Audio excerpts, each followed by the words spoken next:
அரசியல்ல திராவிட முன்னேற்ற கழக கட்சி இருப்பதே ஒரு அவமானம். தந்தை பெரியார் அவர்களே திமுகவை கடுமையாக எதிர்த்தார். அவருடைய புத்தகத்தை எல்லாம் வாங்கி திமுக படிக்கணும்.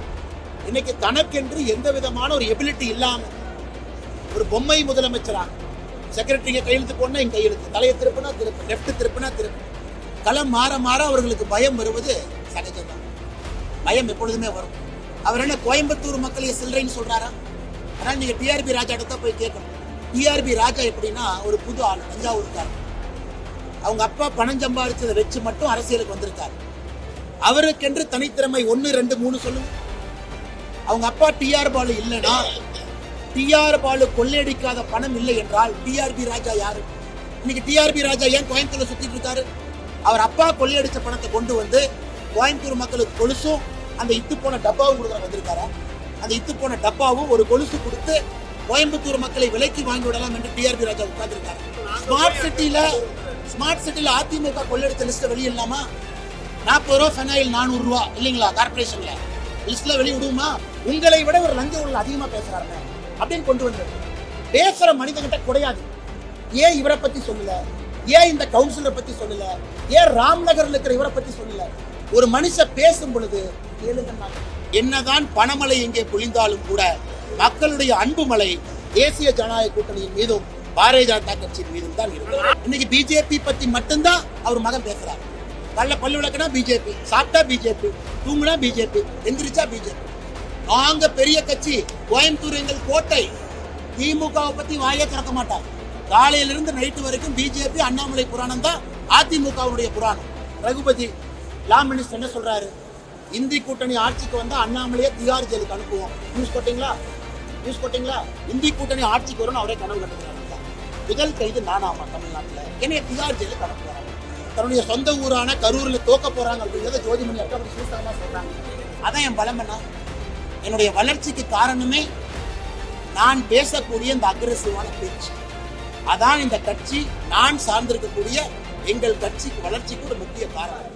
சட்டமன்ற தொகுதியில நம்முடைய கட்சி மூத்த தலைவர்கள், அக்கா தொகுதியினுடைய எம்எல்ஏ, பாரதிய ஜனதா கட்சியுடைய அகில இந்திய மகளிர் அணி தலைவி அக்கா வானதி சீனிவாசன் அவர்கள் கூட்டணி கட்சி தலைவர்களோடு இணைந்து நம்முடைய செயல்கிற கூட்டத்தை நடத்தி கொடுத்திருக்கின்றோம். கோயம்புத்தூர் பாராளுமன்ற தொகுதி முழுவதுமே மிகப்பெரிய எழுச்சியை பார்த்துக் கொண்டிருக்கின்றோம். சாமானிய மக்கள், அரசியலிருந்து ஒதுங்கி இருந்தவர்கள் ஒரு மாற்றம் வேண்டும் என்று வீதிக்கு வர ஆரம்பித்திருக்கிறார். இதை பார்க்கும் பொழுது மிக நெகிழ்வாக இருக்கிறது. அதே நேரத்தில் ஏப்ரல் 19ஆம் தேதி வாக்குப்பதிவாக இருக்கட்டும், ஜூன் 4ஆம் தேதி வாக்கு எண்ணிக்கையாக இருக்கட்டும், தமிழகத்தினுடைய அரசியல் மாற்றத்தில் கோயம்புத்தூர் ஒரு புரட்சி செய்யும் என்பதில் நாங்கள் உறுதியாக இருக்கின்றோம். அதே நேரத்தில் தமிழகம் முழுவதும் நம்முடைய தேசிய ஜனநாயக கூட்டணியுடைய தலைவர்கள், பாரதிய ஜனதா கட்சியினுடைய தலைவர்கள் இன்று முழுவதுமே தங்களுடைய வேட்புமனு தாக்கல் செய்திருக்கின்றனர். சென்னையிலிருந்து, கன்னியாகுமரியிலிருந்து, திருநெல்வேலியிலிருந்து, வெள்ளூரிலிருந்து, தமிழகம் முழுவதுமே பெரம்பலூரிலிருந்து ஊட்டி வரை நம்முடைய வெற்றி வேட்பாளர்கள் என்று மக்களுடைய ஆதரவோடு பெரும் எழுச்சியோடு தமிழகம் முழுவதும் வேட்புமனு தாக்கல் முடிந்திருக்கிறது என்று எங்களுக்கு நம்பிக்கை இருக்கிறது. தமிழகத்தில் 39 தொகுதிகளிலும் கூட நம்முடைய தேசிய ஜனநாயக கூட்டணி மிகப்பெரிய வெற்றி பெறும் என்பதை ஒரு நாளும் களம் உறுதிப்படுத்திக் கொண்டிருக்கிறது. சாதாரண மக்கள் எல்லாம் வர ஆரம்பிச்சாங்க, இல்லத்தரசிகள் வர ஆரம்பிச்சிட்டாங்க, சகோதரிகள் வர ஆரம்பிச்சிட்டாங்க, நம்முடைய தாய்மார்கள் வர ஆரம்பிச்சாங்க. எல்லோரும் என்று மோடி மோடி மோடி என்கின்ற வார்த்தையை பேச ஆரம்பித்திருக்கின்றார். மோடி அவர்கள் 400 எம்பிக்களோடு 3வது முறை ஆட்சி கட்டளை அமரும் பொழுது தமிழகத்திலிருந்து பெரும் வாரியான பாராளுமன்ற உறுப்பினர்கள் அதில் இருப்பார்கள் என்று தமிழகத்தினுடைய தேர்தல் களம் நமக்கு உறுதிப்படுத்த ஆரம்பித்திருக்கிறது. இதை தாண்டி நண்பர்களுக்கு கேள்வி இருக்கும், கேளுங்கன்னா பதில் சொல்லுங்க.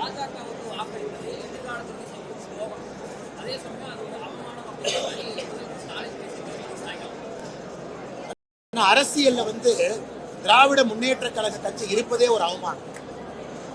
தமிழ்நாட்டிற்கு எப்ப மோசமான விளைவுகள் எல்லாம் வர ஆரம்பித்ததோ, எப்பொழுது திமுக 1967 ஆட்சிக்கு வர ஆரம்பிச்சாங்களோ அப்பதான் விஞ்ஞான ஊழல், குடும்ப ஆட்சி, கொள்ளையடிப்பது, பணத்தை சுருட்டுவது, வாக்குக்கு பணம் கொடுப்பது, இது போன்ற அகராதி எப்ப வந்துச்சுங்கன்னா திராவிட முன்னேற்ற கழகம் என்கின்ற கட்சி வந்த பிறகு. அதனாலதான் தந்தை பெரியார் அவர்களே திமுகவை கடுமையாக எதிர்த்தார்.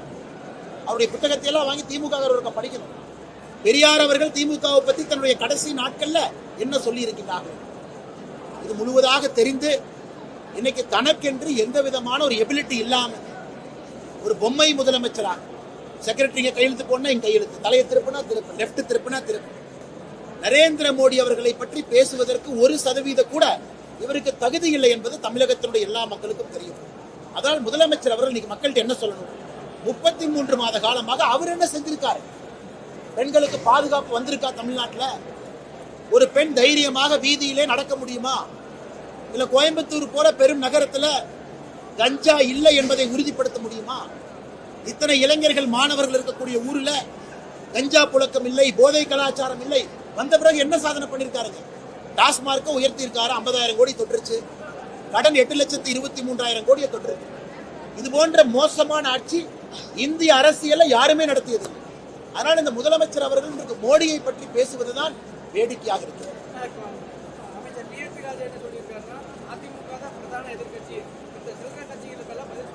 ஏற்கனவே சொல்லிட்டேன், பங்காளி கட்சிகள் ஒரு வார்த்தையை பயன்படுத்திங்க.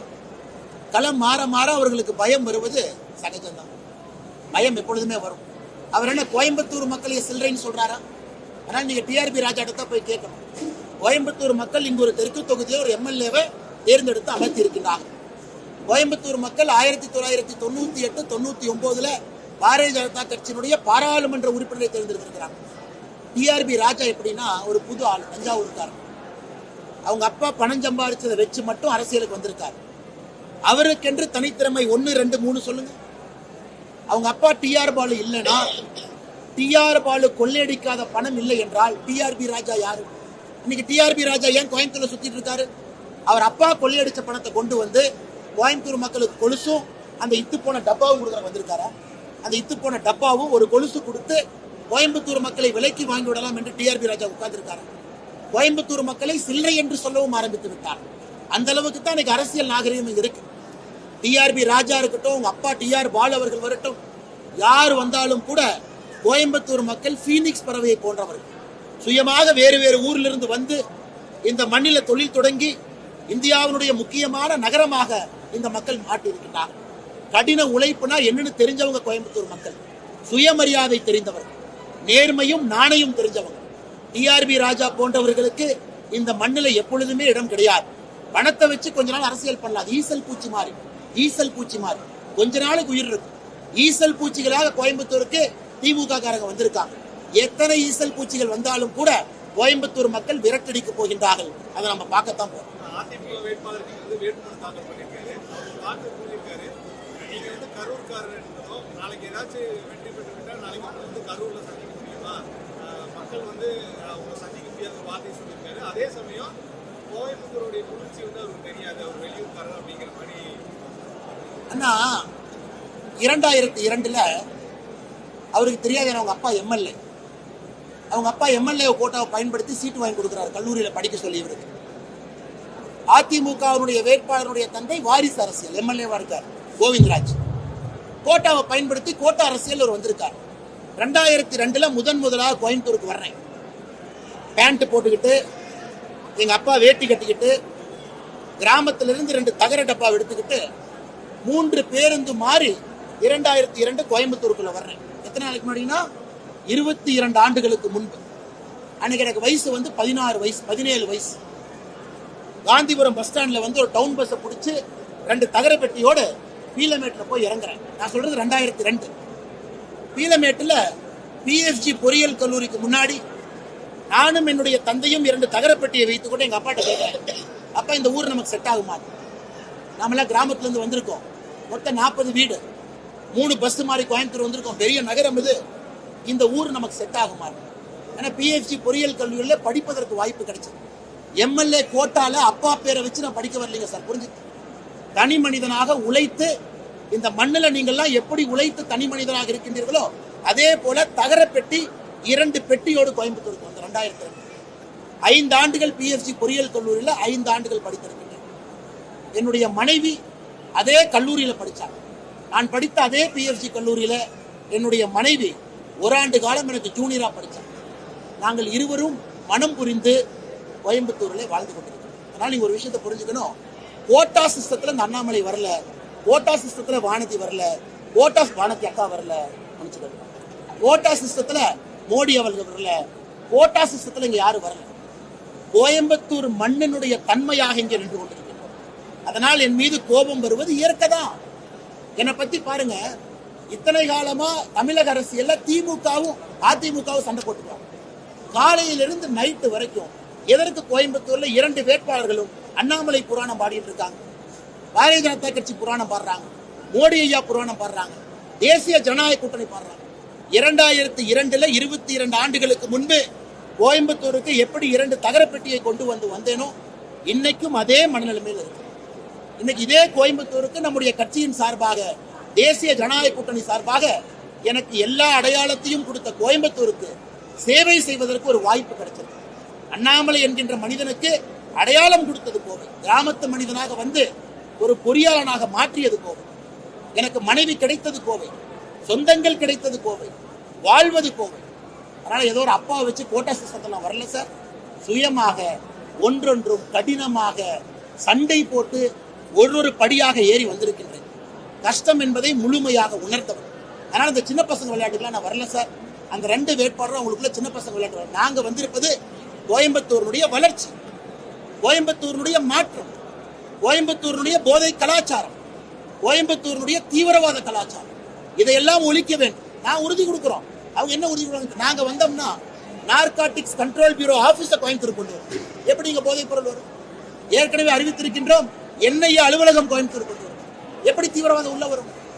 இது மோடி கேரண்டி. நாங்க செய்ய போறோம், மக்கள் பார்க்க போறாங்க. நாங்கள் வந்தால் வளர்ச்சியை கொண்டு வரப்போம், நாங்க வந்தால் மெட்ரோ ரயிலை கொண்டு வரப்போம், நாங்கள் வந்தால் கோயம்புத்தூருடைய பரிமாண வளர்ச்சியை வேகப்படுத்த போதும். இது எங்கள் வாக்குறுதி. அவங்ககிட்ட சொல்லுங்க, அவங்களால என்ன செய்ய முடியும்? அண்ணா,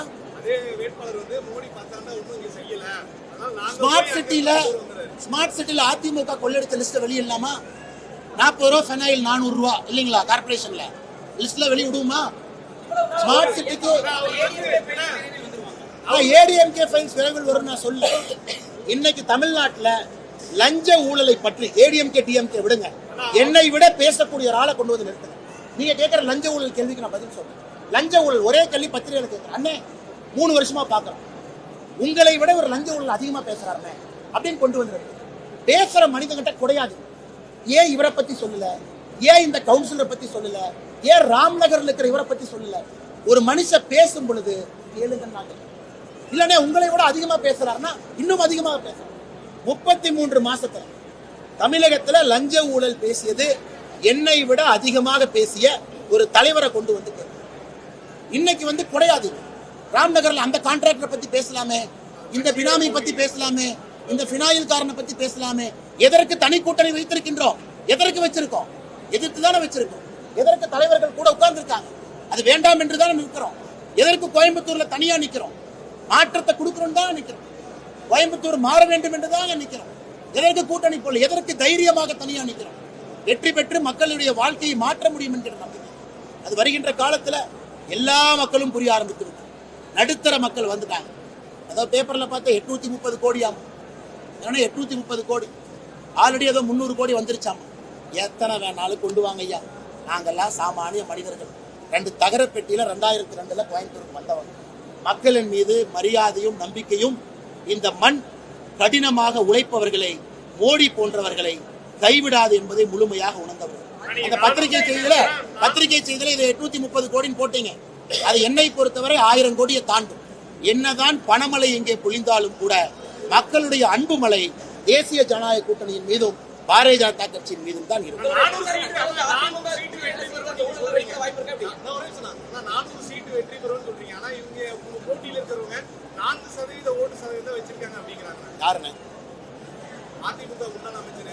இவங்க யாரை பத்தி பேசணும்னு? பிஜேபி எங்க இருக்கு கேட்டது யாரு? கலைஞர் கருணாநிதி. பிஜேபி எங்க இருக்கு கேட்டது கலைஞர் கருணாநிதி. இன்னைக்கு பிஜேபி பத்தி மட்டும்தான் அவர் மகன் பேசுறாரு. கல்ல பல்லு விளக்குனா பிஜேபி, சாப்பிட்டா பிஜேபி, தூங்குனா பிஜேபி, எந்திரிச்சா பிஜேபி. நாங்க பெரிய கட்சி, கோயம்புத்தூர் எங்கள் கோட்டை. திமுகவை பத்தி வாயே திறக்க மாட்டாங்க. காலையிலிருந்து நைட்டு வரைக்கும் பிஜேபி அண்ணாமலை புராணம் தான் அதிமுகவுடைய புராணம். இதுல இருந்தே தெரியலையா அன்கோ போட்டாங்கன்னு? இதை விட உங்களுக்கு ப்ரூஃப் வேணுமா? 2 பங்காளி கட்சிகள் ஒன்றாக இணைந்து கோயம்புத்தூர்ல பிஜேபி வந்தா மாற்றம் வந்துடும், விட்டுறக்கூடாது. இதே மாதிரி கரப்ஷனுக்கு ஒரு பாலம் கட்டும், இதே மாதிரி குண்டும் குழியுமா ரோட வச்சிருக்கும், எந்த மாற்றத்தை கொடுக்காம அப்படியே ஓட்டிடும். என்னன்னே சொல்றேன், என்னன்னே வளர்ச்சி அவனுக்கு? 10 ஆண்டுகள் வலிமையான அமைச்சர்களாக இருந்து அவர்களை வலிமைப்படுத்தி கொண்டார்களோ தவிர கோயம்புத்தூர் வலிமை நடந்துச்சா? இன்னைக்கு குளிர்கிளர்லாம் பேசுறீங்கல்ல, கோயம்புத்தூர் இன்னைக்கு சூடா மாத்திருக்கிறது யாரு? கோயம்புத்தூர் சூடாயிருச்சுங்களா இல்லையா? சூடாயிருச்சா இல்லையா? மரத்தை வெட்டி அங்க இருக்கக்கூடிய குளத்தை எல்லாம் தண்ணி எடுத்து கண்டமேனிக்கு கான்கிரீட்டை கொண்டு வந்து கட்டி எங்கே பார்த்தாலும் கான்கிரீட்டை போட்டு இன்னைக்கு கோயம்புத்தூருடைய தட்பவெப்பநிலை 2-3 டிகிரி உயர்த்தி வச்சிருக்காங்க. தட்பவெப்பநிலை 2-3 டிகிரி. தண்ணி திண்டாட்டம் இன்னைக்கு இருக்கா இல்லைங்களா? ராமநாதபுரம் போலீஸ் ஸ்டேஷனை மக்கள் காலையில முற்றுகிட்டாங்களா இல்லையா? நீங்க செய்தி போட்டீங்களா இல்லையா?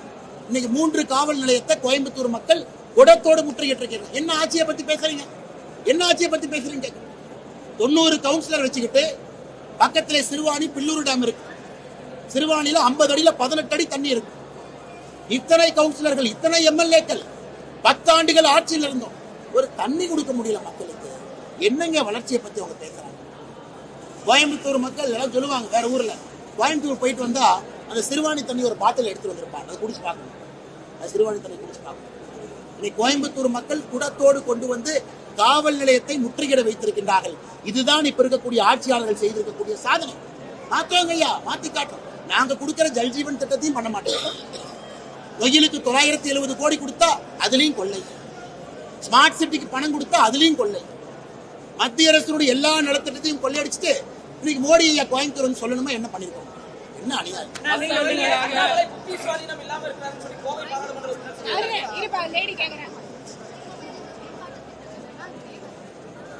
மேடம் கொஞ்சம் சத்தமா சொல்லுங்க மேடம். சாரி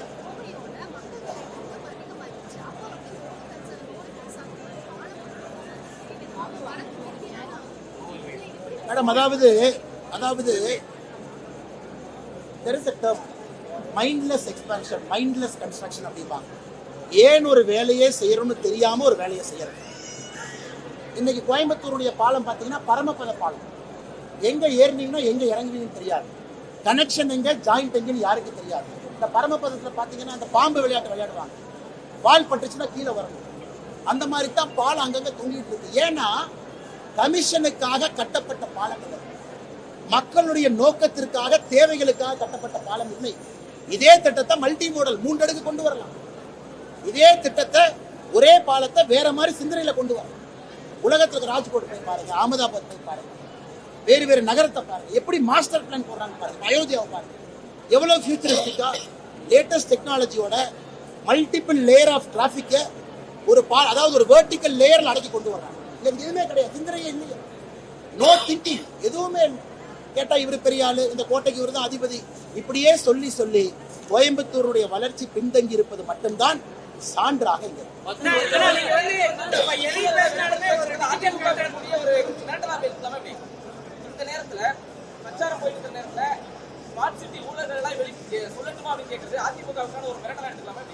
நீங்க தானே சொல்லணும். மக்கள் சொல்றத நான் சொல்றேன், 4 நாள் பிரச்சாரத்துல மக்கள் சொல்றத நான் சொல்றேன். இது என்ன மிரட்டல்? சொல்றவங்க அவங்க மிரட்டுறாங்களா, என்ன மிரட்டுறாங்களா? ரகுபதி லா மினிஸ்டர் என்ன சொல்றாரு?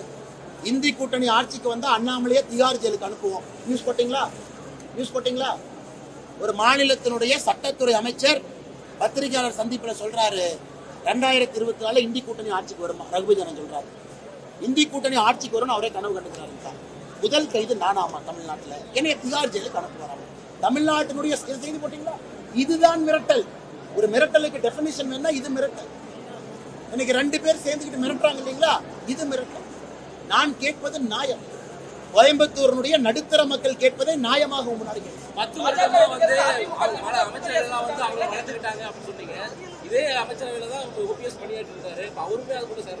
கோயம்புத்தூரை பத்தி பேசிட்டு இருக்கா?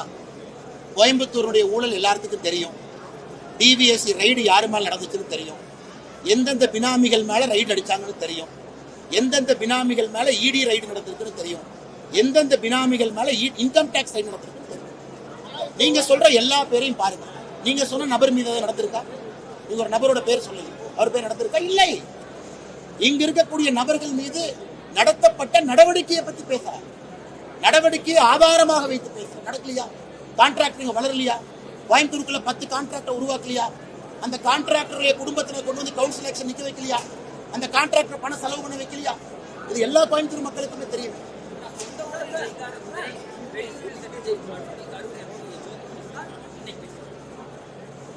தன்னுடைய சொந்த ஊரான கரூர்ல தோக்க போறாங்க அப்படிங்கறத ஜோதிமணி அக்கா அப்படி சூசகமா சொல்றாங்க. கரூர் எம்பி அங்க என்ன செஞ்சன்னு வாக்கு கேட்காம தமிழ்நாட்டில் இருக்கிற ஒரு எம்பியும் அண்ணாமலை கோயம்புத்தூர்ல என்ன பண்றாங்க? கரூர் எம்பி கரூர்ல இன்னைக்கு மக்கள்கிட்ட என்ன செஞ்சிருக்குன்னு சொல்லுங்க இல்லைங்களா? கரூர் எம்பி அங்க சொல்லுங்க. கரூர் எம்பிக்கு ஞாபகமும் அண்ணாமலை இருந்து, கோயம்புத்தூர் எம்பிக்கு அண்ணாமலை, திருச்சி எம்பிக்கு அண்ணாமலை, சென்னை எம்பிக்கு அண்ணாமலை. நான் என்ன பண்றேன்?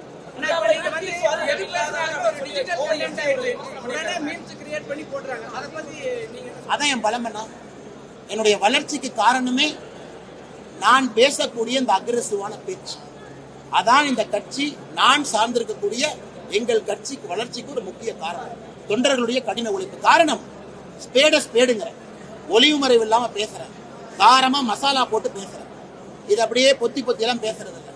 தவறுனா தவறுங்கிற அதற்கு வரக்கூடிய பிரச்சனையை. அதனாலதான் என் மீது 1230 கோடி ரூபாய்க்கு மேல மான நஷ்டம் நடக்குது. சொல்லுங்க, 1230 கோடி ரூபாய்.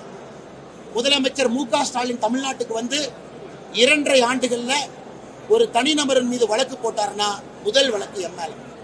இப்ப சமீபத்தில் எம்எல்ஏ இபிஎஸ் அவர் மேலே போட்டிருக்காரு. ஸ்டாலின் போட்ட 3 வழக்குல 2 வழக்கு எம்எல்ஏ இருக்கு. ஏன்? அது உங்களுக்கு என்ன காட்டுது? என்ன காட்டுது? எங்களுடைய தைரியமான செயல்பாடை காட்டுது. முதலமைச்சர் தனிப்பட்ட முறையில கிரிமினல் டிஃபமேஷன் 2.5 ஆண்டுகள்ல போட்ட முதல் வழக்கு எம்எல்ஏ. பெருமையாக எடுத்துக்கொள்கிறேன். என்ன சங்கடம்? என்ன சங்கடம்? கோடிக்கணக்கான மக்கள் இருக்கிறாங்க, லட்சக்கணக்கான வாலண்டியர்ஸ் இருக்கிறாங்க, இத்தனை அன்புள்ளங்க இருக்கிறாங்க. ஏன்னா 2 பேர் பெய்டு கண்டென்ட் எழுதுறவன் டிஆர்பி ராஜா மாதிரி 2 பேர் அப்பா பேரை வச்சு கோயம்புத்தூர்னு சொன்னானா இதுக்கெல்லாம் பயப்படுற ஆளா? நான் தான் சொன்னேன் பாருங்க, தகரப்பட்டியில வந்தேன். கோயம்புத்தூருக்கு எப்படி நான் வந்தேன்? 2002 தகரப்பட்டியில வந்தேன். இன்னைக்கு ஒரு அடையாளம் இருக்குன்னா அது கோயம்புத்தூர் கொடுத்தேன். அதனால தைரியமா பேசுறேன். தகரப்பட்டியில வந்து உங்களுக்கு சொல்ல சொல்லுங்க.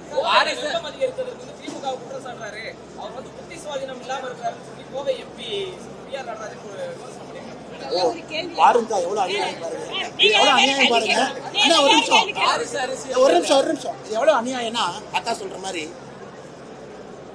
சீட்டு கிடைக்காத எம்பியும் அண்ணாமலை அண்ணாமலை அண்ணாமலை, சீட்டு கிடைச்சு போராடுறவங்களும் அண்ணாமலை அண்ணாமலை அண்ணாமலை, சீட்டு கிடைச்சு போராடுறவங்களுக்கு பணம் கொடுக்க வந்த டிஆர்பி ராஜாவும் அண்ணாமலை அண்ணாமலை அண்ணாமலை, அதிமுக முன்னாள் அமைச்சர்களும் அண்ணாமலை அண்ணாமலை.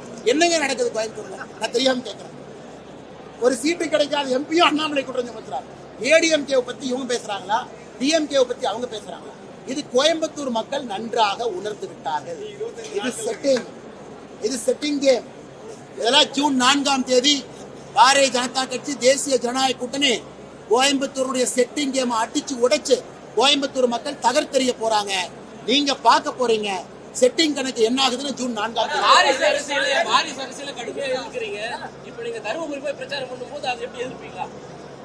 வாரிசு அரசியலை பத்தி உங்களுக்கு தெரியும், எனக்கும் தெரியும். இன்னைக்கு தமிழ்நாட்டினுடைய வாரிசு அரசியல் எந்தவித ஒரு ஐடென்டிட்டி இல்லாம, உதயநிதி ஸ்டாலின் ஐடென்டிட்டி சொல்லுங்க. அவர் ஐடென்டிட்டி என்ன? அண்ணே களத்துல வேலை செஞ்சாரு, சோசியல் ஆக்டிவிஸ்ட், மக்களுக்காக பணி செஞ்சாரு. ஐடென்டிட்டி ஸ்டாலின் அவங்க ஐடென்டிட்டி என்ன? இல்ல டிஆர்பி ராஜா ஐடென்டிட்டி என்ன? அரசியல் வருவதற்கு முன்பு இவர்கள் யார்? நீலகிரி தொகுதியில் எம்பி நிற்கிறாரு, போட்டி போடுற அதிமுக. யாருடைய பையன்? Chennai south, central, north 3 MP வேட்பாளர்கள். யாரு குழந்தைங்க? பொன்முடி அவங்க பையன் எங்க நிக்கிறாங்க? துரைமுருகன் அண்ணன் பையன் எங்க நிக்கிறாங்க? KN நேரு அண்ணன் பையன் எங்க நிக்கிறாங்க? தயவு செய்து வாரிசு அரசியலை கொச்சப்படுத்த. நான் கேட்கக்கூடிய வாரிசு அரசியல் என்பது தனித்தன்மை எதுவும் இல்லாம தமிழ்நாடு முழுவதுமே மகனும் மகளும் நிற்க வேண்டும் என்பதற்காக 2024 பாராளுமன்ற களத்தை பயன்படுத்திக் கொண்டிருக்கிறார். கடைசி கேள்விங்க, சௌமியா அன்புமணி அவர்களுக்கு தகுதி இருப்பதாக நான் பார்க்கின்றேன். ஒரு பெண்மணி சுயமா வந்திருக்கிறாங்க, பசுமை இயக்கத்திற்கு வேலை செஞ்சிருக்கிறாங்க. பசுமை இயக்கத்திற்கு சௌமியா அன்புமணி அவர்கள் வேலை செய்யவில்லை என்று யார் சொன்னாலும் கூட அது தவறு. வேலை பார்த்திருக்காங்க, வந்தோடனே சீட்டு கேட்கல, வேலை பார்த்திருக்கிறாங்க. சௌமியா அன்புமணி இன்னைக்கு வேட்பாளர் என்று சொல்வதை விட பசுமை அமைப்பை கட்டடமைத்த ஒரு பெண்மணி என்கின்ற பேர் வாங்கிட்டு களத்தில் நிற்கிறாங்க. அவங்க என்ன வந்தோடனே 24 வயசுல சீட்டு கேட்டாங்களா, 30 வயசுல சீட்டு கேட்டாங்களா, 35 வயசுல சீட்டு கேட்டாங்களா, இல்ல 50 வயசுல தான் சீட்டு கேட்டாங்க? அவர்களுக்கு குழந்தை பிறந்து அவர்களுடைய குழந்தைக்கு திருமணமாய் அந்த குழந்தைக்கு திருமணம் பிறகு பாருங்க, சௌமியா ராமதாஸ் கண்மணி அதன் பிறகு அரசியல். இன்னைக்கு அவருடைய அடையாளத்தை தயவு செஞ்சு இந்த வாதி அரசியல் KN நேரு பையனையும் TRB ராஜாவையும் தயவு செய்து சௌமியா அன்புமணி ராமதாஸோடு கம்பேர் பண்ணி அவங்களை கொச்சப்படுத்தாங்க.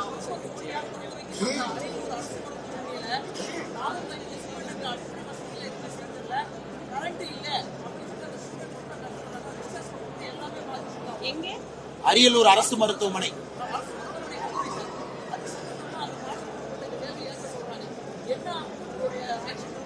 மணி சொல்லுங்கண்ணா.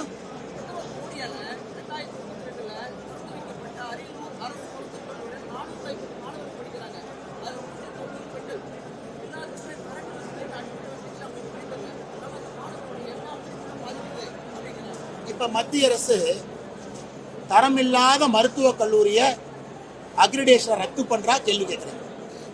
தமிழ்நாட்டில் தரம் இல்லாத மருத்துவக் கல்லூரியோட அக்ரிடேஷன் ரத்து பண்ணா உடனே மத்திய அரசை பார்த்து ஓடுறாங்க. ஐயோ எங்களை அநியாயம் பண்ணிட்டீங்க, மருத்துவக் கல்லூரி நடத்த விட மாட்டேங்க. நாம மருத்துவக் கல்லூரியை கட்டி கொடுக்கலாம், அதற்கான சான்றிதழ் அக்ரிடேஷனை கொடுக்கலாம். அதன் பிறகு நடத்துவதற்கு மாநில அரசு தயாராக இல்லை என்றால் என்ன செய்யும்? நாங்க அங்கீகாரத்தை ரத்து பண்றோம், அட்மிஷன் எடுக்கக்கூடாதுங்கிறோம். குவாலிட்டி இல்லைன்னா அட்மிஷன் ரத்து பண்றோம். இதை பண்ணும் பொழுது பப்ளிக்ல வந்து திமுக என்ன சொல்றாங்க, ஐயோ ரத்து பண்ணிட்டு, ஏன் ரத்து பண்ணி பேச மாட்டோம்.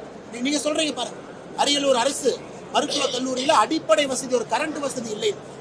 அதனால ஆட்சியாளர்கள் மக்கள் பார்த்து கொண்டிருக்கின்றார்கள். அவங்களுடைய அவலத்தன்மையை 33 காலமாக நடக்கக்கூடிய டிராமாவை பார்க்கறாங்க. அதுக்கு ஒரு சான்றுங்க.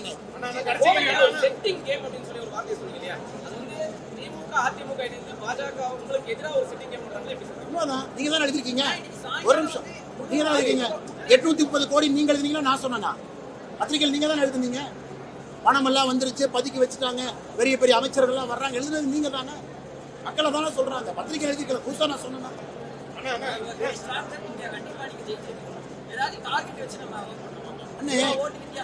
எங்களுக்கு